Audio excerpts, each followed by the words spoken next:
Look at you guys. You left just one whole row empty. Oh well. I'm so thrilled to have this presentation. This whole exercise that we've been through for the past 2.5 days has been really rewarding and interesting. Every single session was something different. It's been a very good experience, certainly for Main Street and hopefully for the entire community. I want to thank Ben Muldrow and Aaron Arnett for being with us, and it is my pleasure to turn it over to them to see what they've done. Great. Thank you so much. How's everybody doing? Great. Good. You're getting ready to experience probably the 3 to 4 most entertaining hours of your day. No, I'm just kidding. We're gonna try our best to keep this nice and tight. But as you know, we came in on Tuesday morning. We immediately jumped into a series of focus group meetings, tours around the community, a public meeting on Tuesday night that was just, the attendance and the input was great and has been great through the whole process. One of the things that we always like to start with is kind of recapping some of the things that we heard. And the community is just unbelievably proud and has so many things to be proud of. We constantly were hearing people saying, oh, well, don't forget this too. We got to make sure that we incorporate this, and we got to make sure that we incorporate this. And from a branding standpoint, you can see where things could get kind of scary when you try to make a logo that includes everything that you all suggested. Might be slightly busy, So, but I think the thing that we were excited about was a tremendous amount of positivity. There seemed to be, and Aaron and I are pretty good at picking up on this, but seemed to be a tremendous amount of cooperation and mutual respect. And honestly, that is unbelievably important in a community that wants to move itself forward, is that mutual respect for the different organizations and the missions of those organizations and the hard work that people are doing, whether they're volunteering or whether it's their job to go through and move this community from point A to point B. So I think that one of the things that Aaron and I have always noticed is when we really like a community, we end up being able to do more.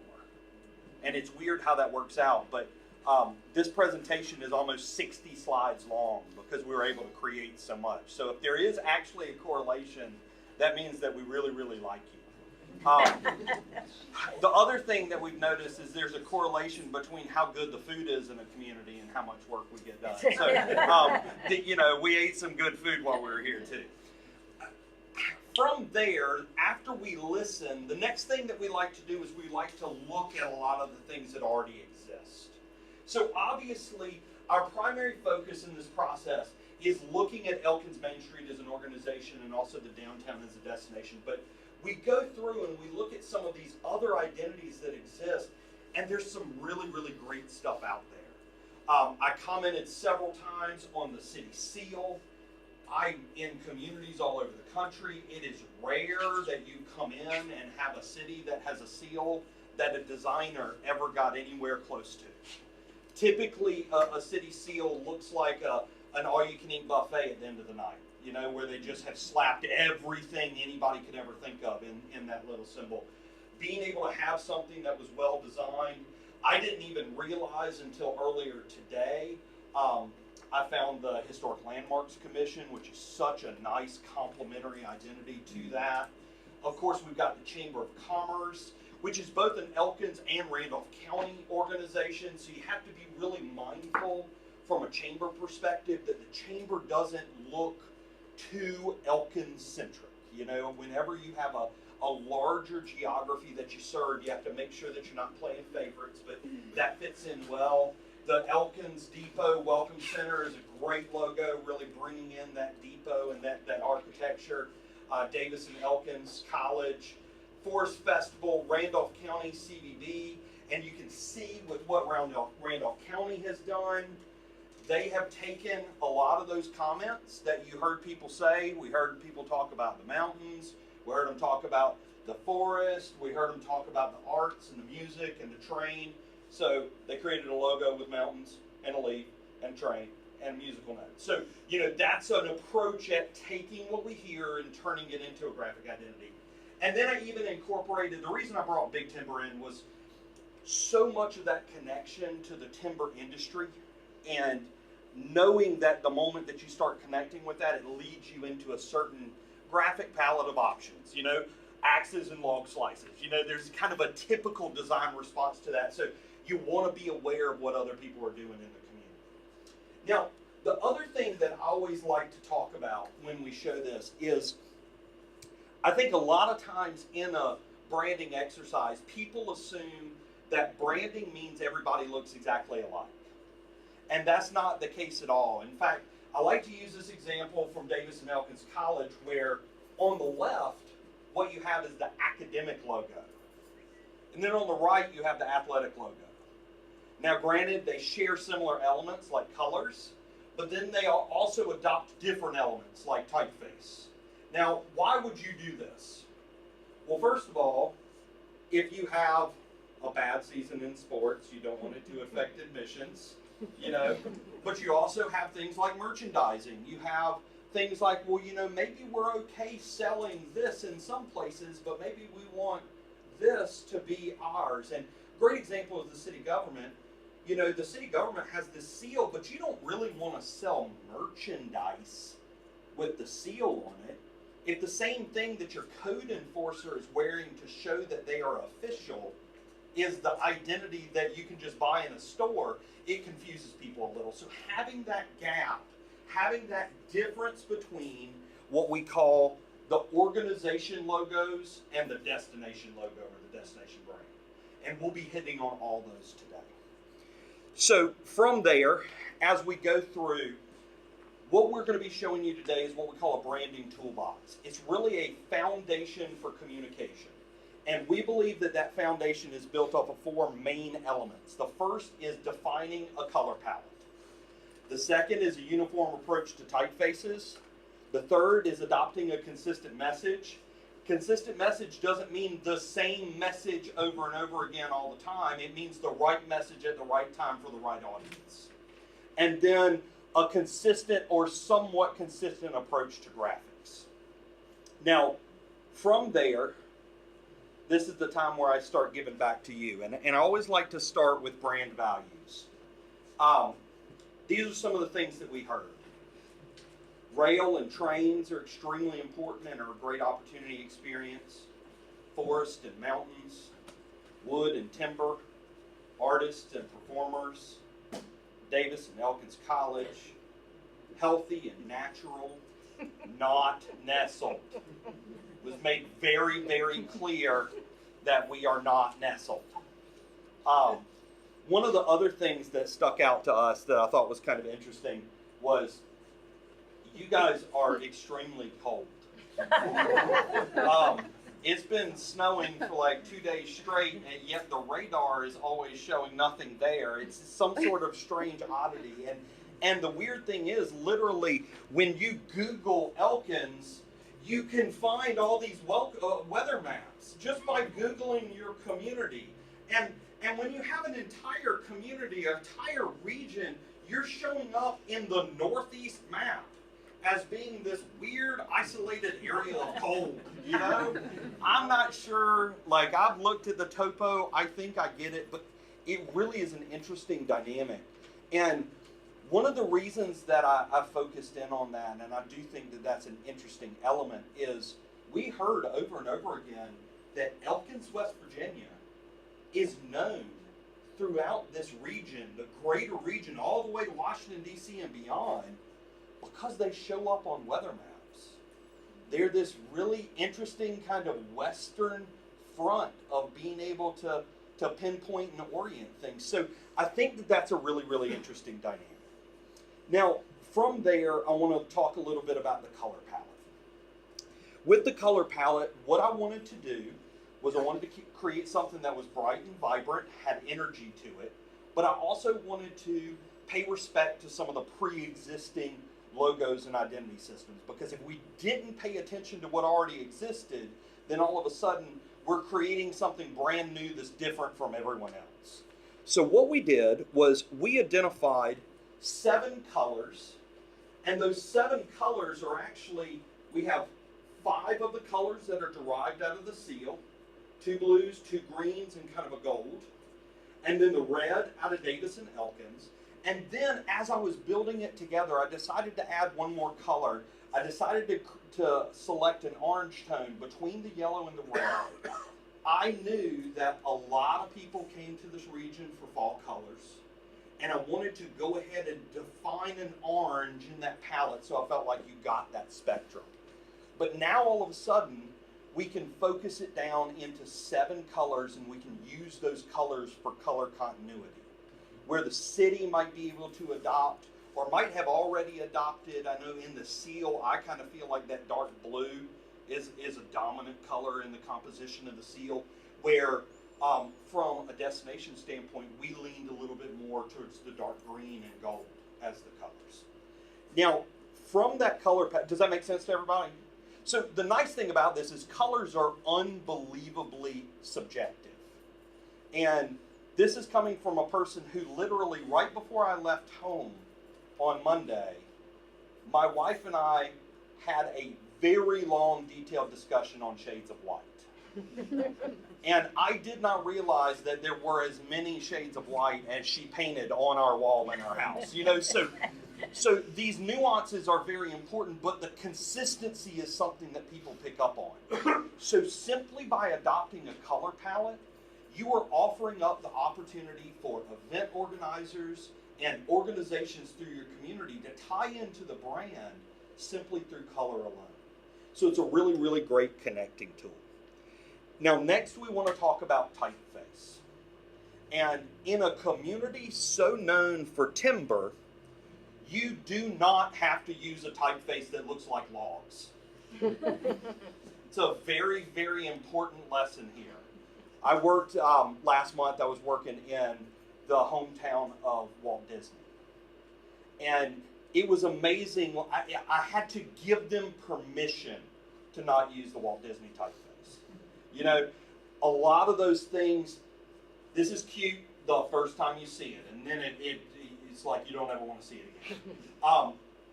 What we wanted to do was we wanted to select a typeface family that would allow for a lot of diversity, but would also allow for consistency in its implementation. We actually found a really, really dynamic family that's called Bucket, B-U-K-E-T. And it's a collection of about 11 different typefaces that are all in this one family.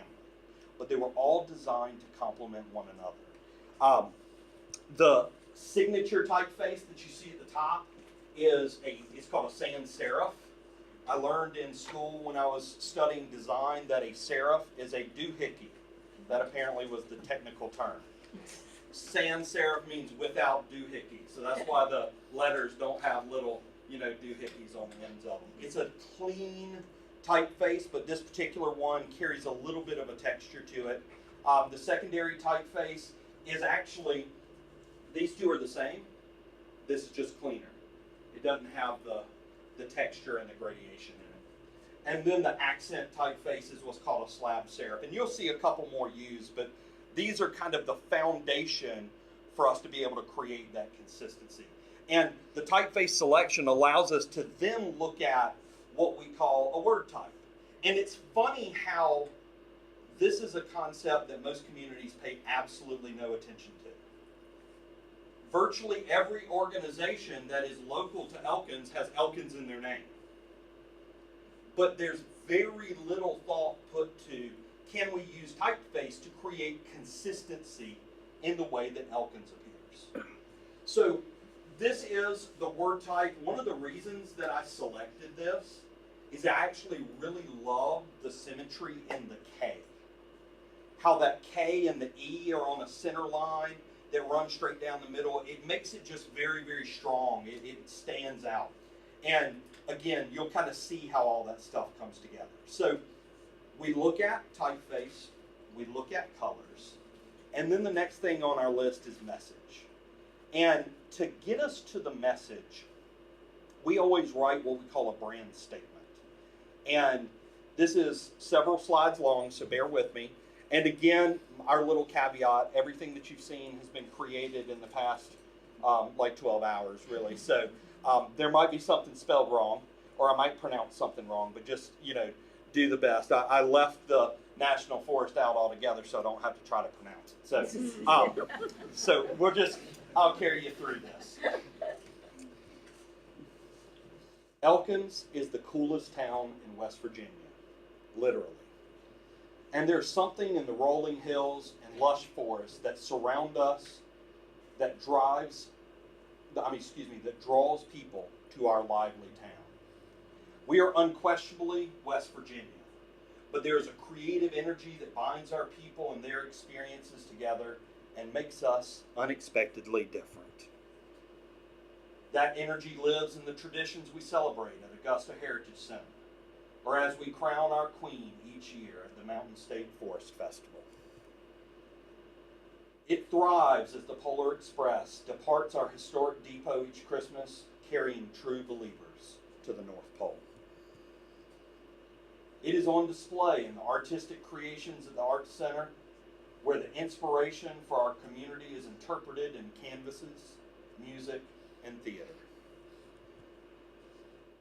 It is heard in the soulful jazz music performed in our downtown restaurants, or the clinking of glasses in our craft brewery. It is in the tastes of authentic Venezuelan cuisine, the smells of sweet honey in our local beekeeper shop, or the connection to the mountain spirit and holistic living. It echoes in the halls of Davis and Elkins College and is molded by the young apprentices in our community playhouse. It is steeped in the great outdoors as Elkins serves as the base camp for the novice to the thrill seeker who wants to explore, escape, and enjoy the Mountain State. Most importantly, the energy of Elkins is expressed in our people, in the good news of the Elkinite, in the stories shared across a quilting table, the memories created on the train, and in our spirit of coming together. In Elkins, there is a culture and vibe that is uncommon, shaped by this valley and by the people who call it home. We are truly historic, remarkably artistic, and naturally relaxing. We invite you to discover downtown Elkins. Unexpectedly cool. So,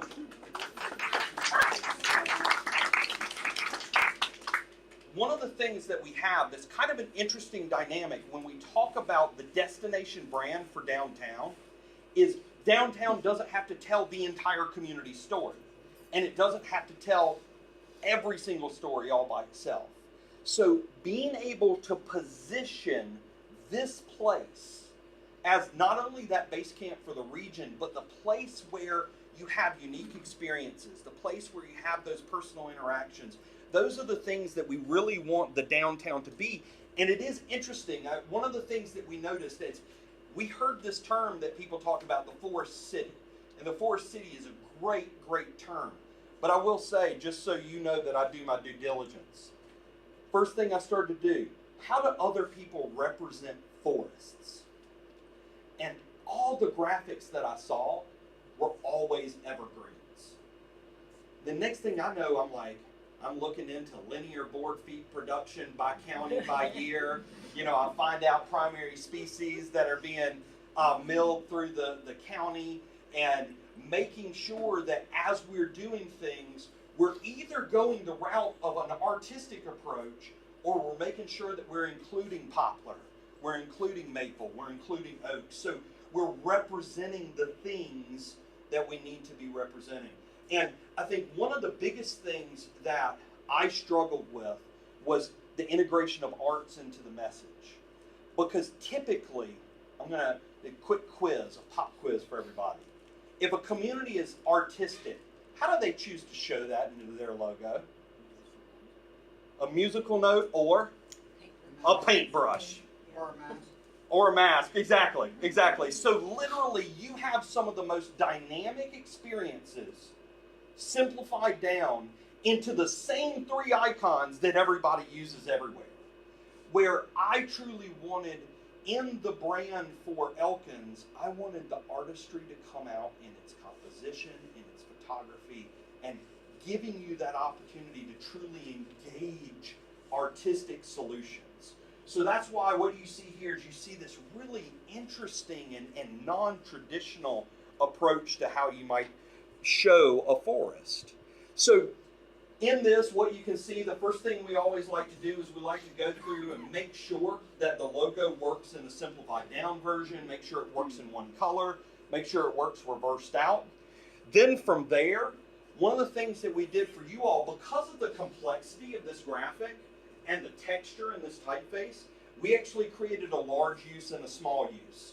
If you've ever tried to put anything on a business card, or if you've ever tried to embroider something really small, you know that complex things can give you headaches. So we actually gave you a scaled down version with the cleaner word type and with fewer trees to deal with. But then as it continues to grow, you start to see these opportunities for expansion. Being able to tie those phrases like truly historic, remarkably artistic, and naturally relaxing to the unexpectedly cool. And I want you, if anybody in the audience does not feel like you are cool, or does not feel like cool describes the place that you live, I want to spend a second talking about that. Because the first phrase that we had landed on was so much cooler. And we were able to dismiss that. And the reason we were able to dismiss it is we didn't like the tone, we didn't like that it had a touch of arrogant to it, you know, and that's, we didn't pick up on that at all in Elkins, so we didn't want to get anywhere close to that. But this idea of unexpectedly cool, it gives us this connection to the weather, which is kind of a funny tongue-in-cheek joke, but it also gives us the opportunity to start to tell all of these stories of the cool things that you can experience, the cool people that you can meet, and we felt like it was a very, very true statement. And honestly, we felt like there were few communities that could live up to that statement. So if you're a community that can, you should own it, because there aren't a lot that could. Now, from that though, I'm going to keep jumping through, because then we start to look at the organization logos. Now, what Elkins Main Street had done up until this point is they had done what so many communities across the country had done. They attempted to create a Main Street logo that adequately represented the entire community. So the tagline that the organization had was beautiful. You know, mountains beckon, artists gather, history lives. But the organization itself, they're the engine, they're the catalyst, they're the spark plug. They're the entity that helps people to discover and learn about downtown. They're also the entity that helps risk takers become successful in downtown. They're the guides down that path of starting a business. They're the ones cultivating those relationships and creating economies by putting on strategic events that bring customers down and expose them to those businesses. So we wanted to create something that was focused on the 4-point approach, focused on your role as kind of a navigator of this district. So what we did was we simply created a very simple, stylized compass rose made up of 4 points. And one of the things that I actually like the most about this is this concept of the cultivators of cool. Main Street organizations are notorious for losing their way. They don't have a very simple, easy filter to run things through. And you all are the ones that are breathing that life and creating that connectivity. So being able to run it through that filter of being a cultivator of cool. And I'm here again to say, not only do you not have to use a typeface with logs on it, but just because you're a Main Street organization, you don't have to have a lamppost, and you don't have to have a historic building. It's absolutely okay. So from here, again, with the organization, one of the biggest things that I think people do is they think that a logo looks exactly the same every time. So we created 3 different versions: a horizontal, a stacked version, a vertical version. We also took this and we divided up those 4 colors so the colors represent these 4 committees. Now, Ann, one of the things that I'm showing here is I don't think people understand what promotions mean.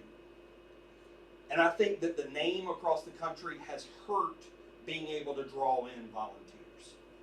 So one of the things that I'm suggesting for you all to talk about is consider the best way to position that promotions committee so that you can attract volunteers to create and implement those events. So I'm showing Elkins Live.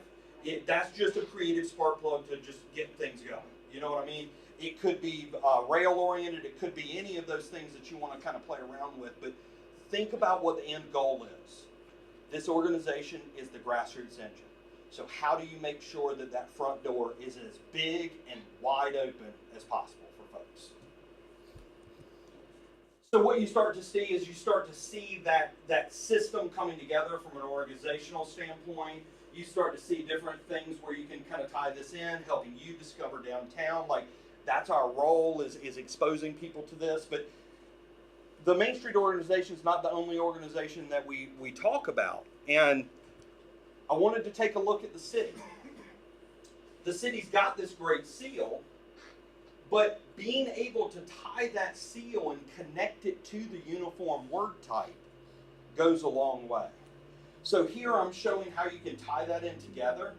I'm also showing on the city level the ability to adopt a tagline that is separate from downtown and is separate from Main Street. And this might be a place where America's forest capital comes in. It's an economic development and just an overall focus. I mean, Mark did a great job writing up just the value and the potential behind this. So finding the right place for those tools and a community level might be very much that way. You can see here even creating variations for departments and that kind of stuff. So does that make sense from a city standpoint? Really simple way for you not to actually change anything, but just adopt some additional tools into your toolbox. Now from there, I wanted to take a look at the chamber. Again, chambers are a little bit different. Chambers are membership organizations. You always have to think about that. They have to be able to clearly communicate the return on investment to their members. As I did some research, I was able to find what I'm guessing is the old chamber logo and then the current chamber logo. So you can see there's been an ongoing theme. Let's put the town in an oval and put the name underneath it. And nothing wrong with that at all.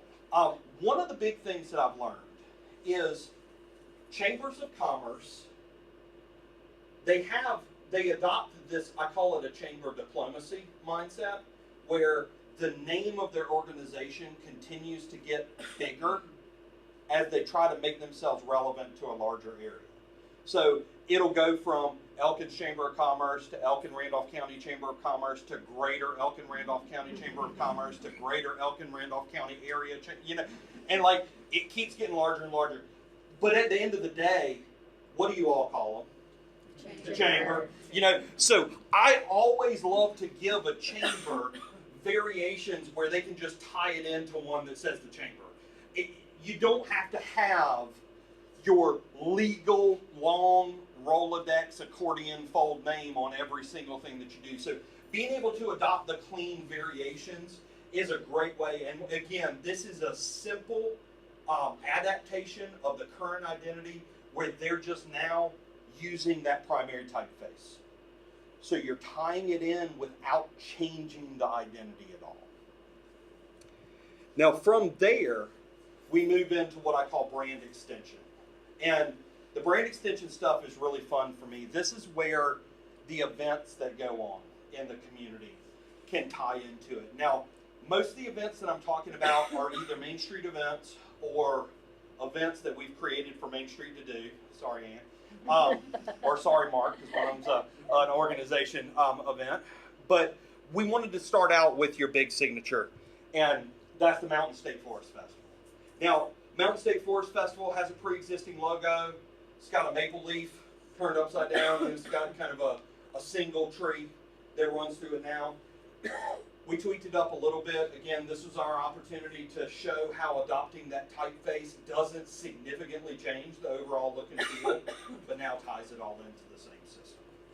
And then with the one on the right-hand side, that's where we go out and we tie in more to some of those species that are truly important to the community. And it was great to hear. We had an AmeriCorps who was in one of our young professional input meetings and made the comment about the Forest Festival, how meaningful the festival was to her because she was a forestry major. And being able to know that it was a lot more than just entertainment. It was truly about education as well. And I think that's something that everybody is pretty passionate about keeping as a component of that. Now from there, we move into First Fridays.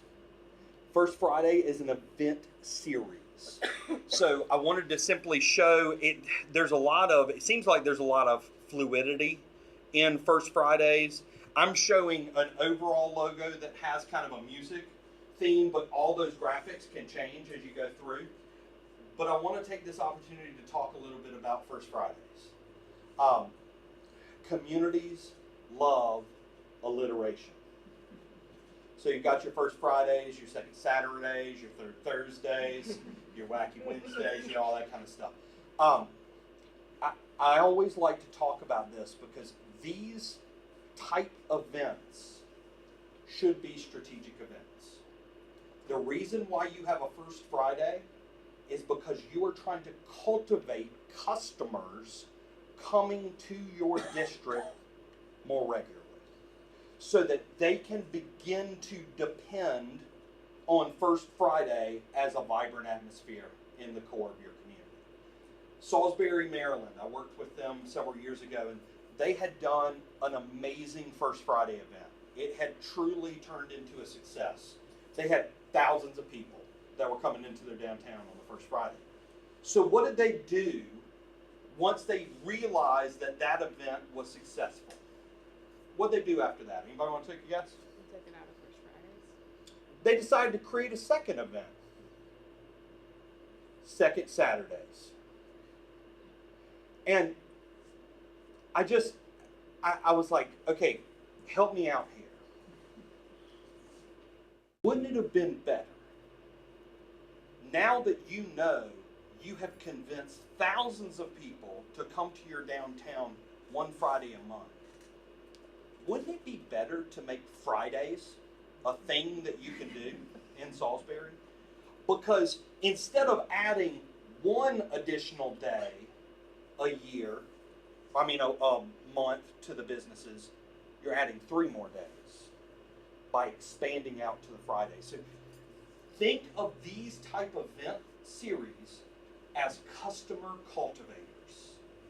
You're teaching them habits. You're teaching them how to be consumers.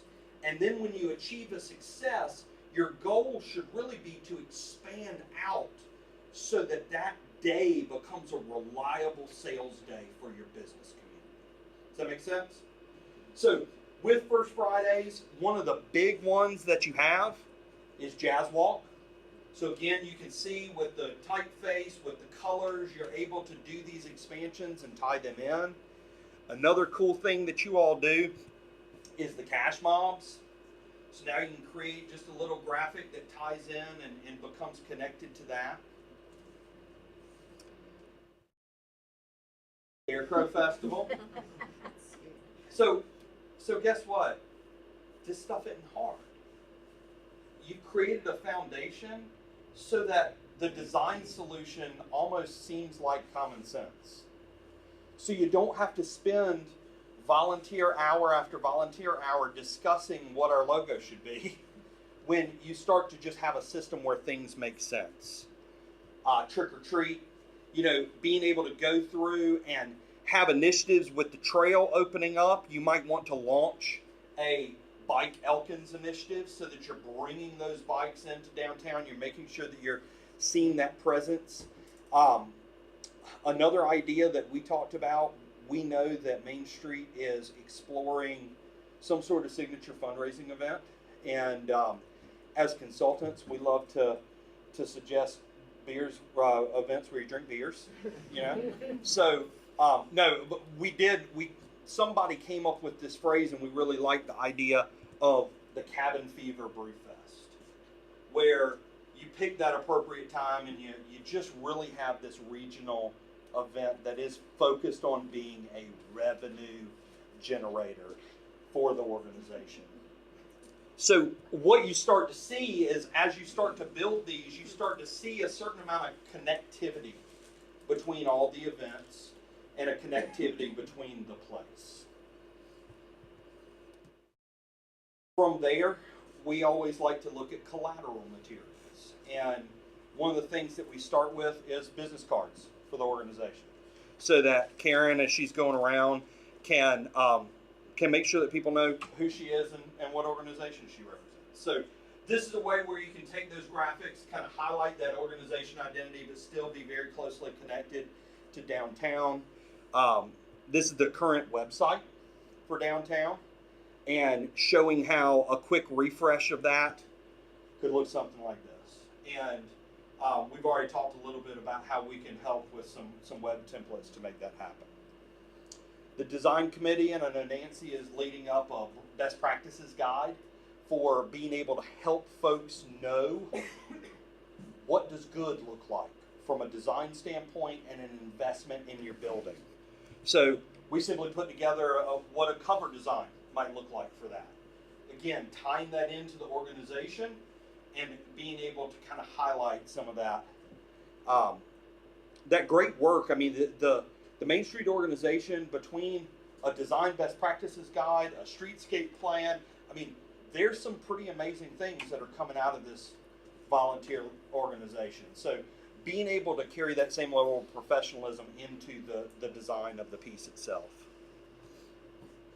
The Heritage Quilt Trail, and we know that's a project. We've got, 8 squares done, 4 squares left. So being able to tie that into the community brand. Creating t-shirts. I'm a big believer that most communities are horrible at designing t-shirts. Communities design what I call car wash t-shirts. You know, it's got some sort of somewhat silly design on the front and then 8,000 logos on the back, and the only time you ever wear it is when you paint or cut the grass. And so being able to make things that people want. This obviously is an organizational logo, an organizational shirt that's intended for the Main Street organization to give to volunteers, especially during events, so they're visible and they can be picked out. But you also want to be able to create a whole line of consumer-oriented merchandise, so people can leave with part of Elkins. And this, to me, is where a brand system truly starts to make a difference for your private sector, because these resources should be made available to those businesses, and those businesses should be encouraged to create collateral materials and profit from this. Being able to give visitors as well as locals the opportunity to show their pride in where they've been. Signage. We talked a lot about signage. We talked a lot about entry into downtown, failed entry into downtown, unknowingly passing downtown. And there was a comment that I made, and if you were in the meeting, I apologize, but I want to repeat it again because it seemed to resonate with a lot of folks. Here in Elkins, you need to understand that the transportation infrastructure, the road system, encourages you to miss downtown altogether. So knowing that the transportation infrastructure is working against you, you need to make sure that from a signage standpoint, from an infrastructure standpoint, from an overall visual design and public design standpoint, that you are creating a dynamic where people know they are driving past something important. So we talked a little bit about street banners, and Randolph is a great example of a road. Typically, when you think about street banners on a street, you typically think about putting them down both sides of the street. But I'm a big believer in planned weightedness. I don't think that's a real word, but I'm going to copyright it. So if you drive down Randolph, you could put banners only on the western side. So as you drive down, the banners are telling you that there's something that you're driving past. And not only does that infrastructure lead you around downtown, but because of the curvature and everything, you actually feel like you've seen it all. And then to make it even more difficult, you drive past the courthouse, which is typically an indicator of something you'd see in the core of a downtown. You drive past the historic churches. So you're getting all the clues that you've seen it, when in reality you haven't. So you want to make sure that you fill that gap in. What we're showing here, we're showing a couple different signs. The one right here is called a pole-mounted gateway. This is a district-oriented gateway, not a community-oriented gateway. So being able to announce arrival into the district when the scale starts to change. This larger sign next to it's called a trailblazer sign. Those trailblazer signs have different scales based off the speed of the road, but typically the letter height's either going to be a 4-inch letter or a 6-inch letter, so they're still pretty big signs, and they are intended to communicate to vehicles. The next sign is more of a pedestrian scaled wayfinding sign. Then the most important sign in the entire system, the parking sign. Visitors to a community don't actually care where parking is. They want to make sure they're going where they're supposed to go. So every community I ever work in, we hear about parking and their parking problems. We didn't hear that much here. That's kind of a good thing. But I always tell folks, our goal as Main Streets is to create a parking problem. We want to definitely have more consumers than we have parking spaces, you know. So what we don't want is we don't want to overthink parking complaints in a district that is a consumer convenience mindset. So when a customer expects to be able to literally park directly in front of their store, walk straight in and walk straight out, that's not necessarily realistic in the dynamics of a historic downtown. So you want to make sure that you're adopting it the right way. And then on the far right, what I actually did was, those were some of the signs that we were kind of thinking, those are the type things that could be your entry portals from Randolph, so that you're seeing this repetition of driving past something. Now, from there, I also wanted to design street banners. And most of the time, street banners are over-designed. A designer will start with a blank white screen, and then they'll design all this stuff, and it'll look beautiful on that blank white screen, and then you'll put it up in your community, and it looks a little bit more like an epileptic seizure. You know, too much activity for all the activity that's surrounding it. So I'm a big believer in things that have fewer colors, maybe a single dominant kind of texture or design. So what I did is I simply broke down that artistic forest and highlighted single tree by single tree. And what you can see there is you can see something that when applied to the community, you can actually highlight a corridor with a single color. So as you're walking around the community, you're using these banners to better understand where downtown is and where I should keep walking and when I can stop. And I think one of the big things that we talked about was connectivity between the depot and Davis, being able to get the pedestrian thoroughfare there, and being able to have a consistent banner system could really help with that. And then finally, the thing that I always like to look at is just kind of an overall design for advertising. So what we have here is we've got just a dominant photo that fits into this ad composition. And this gives us one of two opportunities. It either gives the Main Street organization the opportunity to kind of highlight and spotlight businesses in their district. And they might not ever do that in paid advertising, but they might do it through Facebook and social media and things like that. Or it allows a template that the business might adopt and might put their messaging into and be able to highlight that. So obviously I think everybody knows where this is, and got nothing like a keg of honey. You know, I mean, as we went around, I think one of the biggest things that we were really struck by is how amazing your retail was. But you have to work to see it. Like, you have to be motivated to explore for you to be able to get everything out of Elkins. But the nice thing about this format is it becomes very, very easy to expand, easy to focus in on a dominant photo.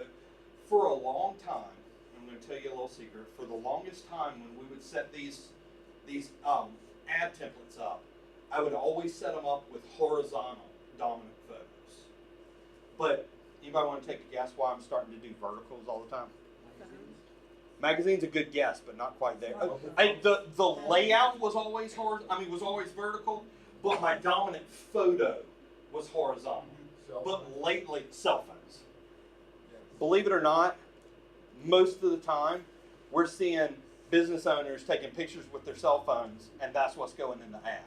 And, you know, just a little to tell on ourselves, I mean, this shot, which I think is great, Aaron took with his phone.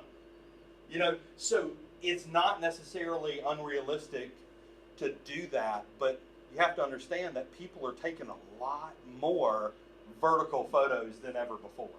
So making sure that your formats are set up in a way that make it the easiest for the kind of photos that the user would need. So with that, I've been talking for 45 minutes straight. Now is your opportunity. Obviously, what I've just showed you is I've showed you a graphic representation of your community. So I'm showing you something you've never seen before that is attempting to represent the place that you call home. My hope is that as you start to see the system roll out and the potential of it, that the strategy seems to make sense. The expandability of it seems to make sense. But I'd love to open it up for your thoughts. I'd love to hear what you think. And again, like I say, I know it's a little bit like drinking out of a fire hose. But you know, first reactions. Yes, ma'am. I just wonder when you had a chance to sleep. I completely floored at your ability to condense all those hours of conversations and highlights that, you know, all the times when I would circle a word going, this is a great word. They're all in this. Right. You managed to capture all the different themes that people were talking about and show it in an excited way. And I feel like this will really inspire people, not only those who are currently doing business, but if I were to look at this package, I would go, I want to open a business in this really cool place. Right. So I am so thankful Thank you. that we had this opportunity to utilize your talents and expertise. This is mine. Thank you so much. Appreciate that. Anybody else? I wanted to say that the unexpectedly cool is awesome. Awesome. It Great. really is. Great. I mean, because Elkins is really cool. Yeah. And I think that there's a lot of dressing up we still need to do, and I think we're starting to do that. And but I do think a lot of cool stuff and people Right. in this community that we need to show to everybody. I'm so glad. I have to tell you, in knowing that I've worked with hundreds of communities, and literally I can count on one hand the number of communities that I felt like had that cool factor, but it was not it's so funny. We heard Little Asheville mentioned so many times, and being a person who grew up next to Asheville, I kind of know like the positives and the negatives of Asheville, and like I sit there in my mind and I'm like, oh God, I hope you don't ever become Asheville. You know, 'cause you've got so much stuff that's good and different and so many different stories. But I'm glad that you liked it, because although I very much felt like the strategy was right and it was the right way to both highlight what you have, but also put a little bit of a challenge there for you. It's like, hey guys, if you say it. You gotta live up to it. And but I felt like that was something that this community could live up to. So thank you so much. That means a lot. I like the idea of cold because the weather. Yeah. It's cold. Right. It's cold. Right. Oh, and you know, when you turn on the TV, you're right. Weather, Elkins, West Virginia. absolutely. Hey, we're cold. Yeah, Right. you're right. Yeah. And honestly, I mean, the only place that I've ever known that has taken a route similar to that, obviously, it's the opposite extreme. But I went to college at the University of South Carolina, and literally on any given day, I was 100 miles from Greenville, where I grew up, and 15 degrees hotter. And we were convinced that there was some sort of vent that led directly down there, you know. And several years ago, they launched a campaign called Famously Hot. But it was weird, like people, it kind of sputtered a little, and then it faded out, because at the end of the day, people really hate being hot. And like, you can put on cool looking jackets and still be comfortable, but there comes a certain point where it's like, you can't take anything else off and be perfect. So it's interesting. Yeah, I think that dual meaning really is kind of a fun opportunity. Yes, sir. Yes, sir.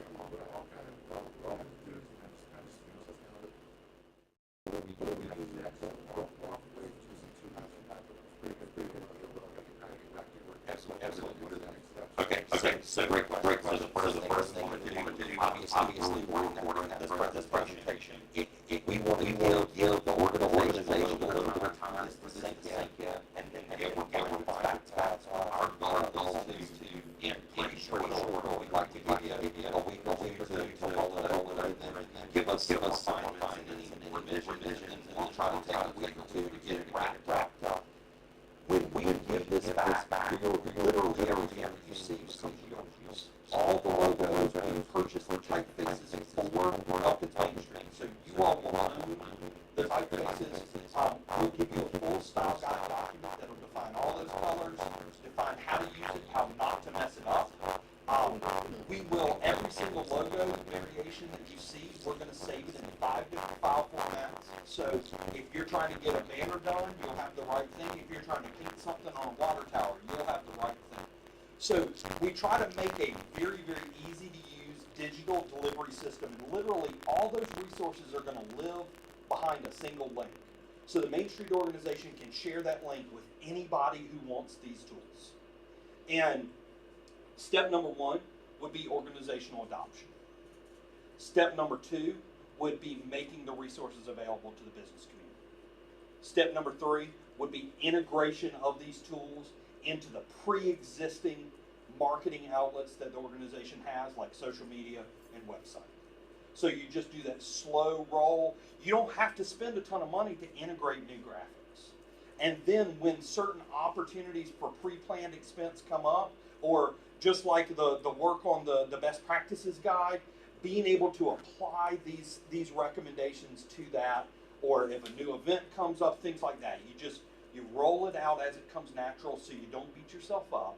And I hate to say this, I don't think it's going to surprise anybody in the room.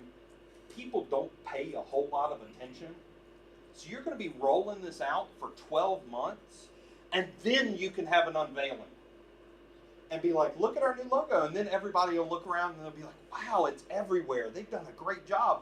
Yeah, it's been there for 8 months. You know, it's been on our website, but you just didn't notice it because nobody told you to notice it. So just that slow, natural rollout, and then being able to celebrate the successes along the way. Will we need a brand cop? How Nazi do we need to be? I am not a big believer that you need to be particularly. Well, first of all, people always ask about trademark and that kind of stuff. Trademark is a funny thing. You know, you're not a corporation. You're not. It would be rare that a community close by would decide to change their name to Elkins and adopt your logo. You know, so being able to prove that financial loss and that kind of thing is a difficult thing. I'm a big believer, and this is what I promote to people, and honestly, over the past 15 years, I've had one situation of someone truly being malicious, taking a brand and using it for something it wasn't intended For some reason, people are convinced that somebody is going to open up a strip club and put the logo on it. And that has never happened for me.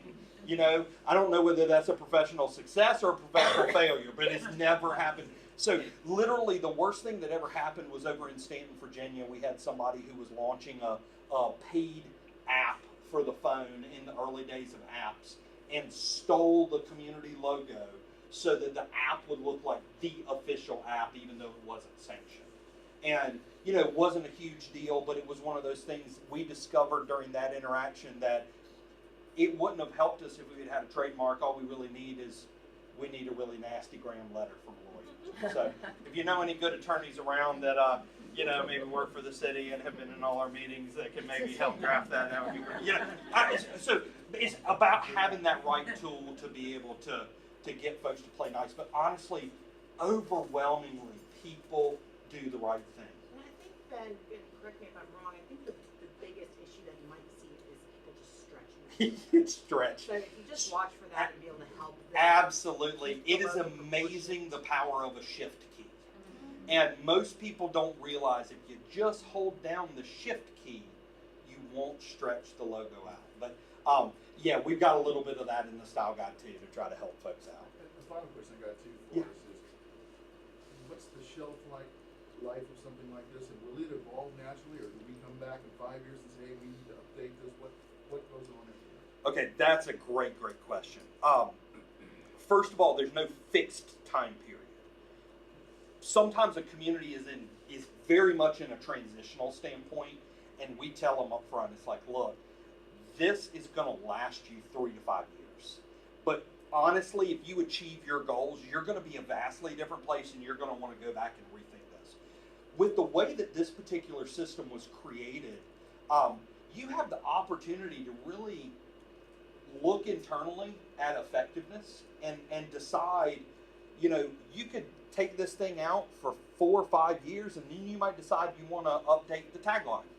And all the other graphics can continue to stay the same. Or you might decide that you want to change out the primary graphics, but keep the typeface, keep the colors, keep the tagline. So because it's built in a modular way, you have the opportunity to keep your message fresh and adapt it and change it as you see the market kind of pointing you to do that. The city, on the other hand, the city seal, we shouldn't see any changes to that seal for the next 20 years. You know, that thing should have longevity in life where your destination brand should have a little bit more ability to adapt to the market forces.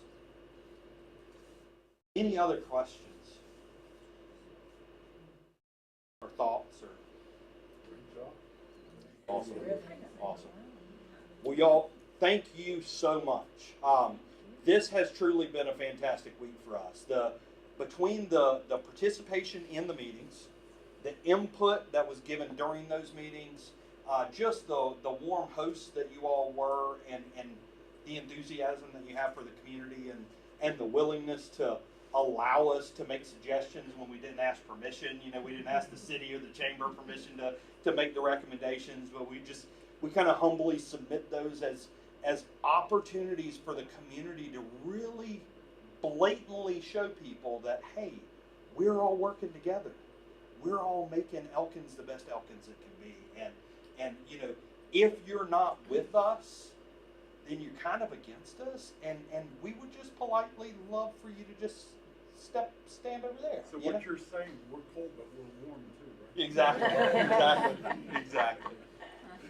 All right, y'all. Thank you so much.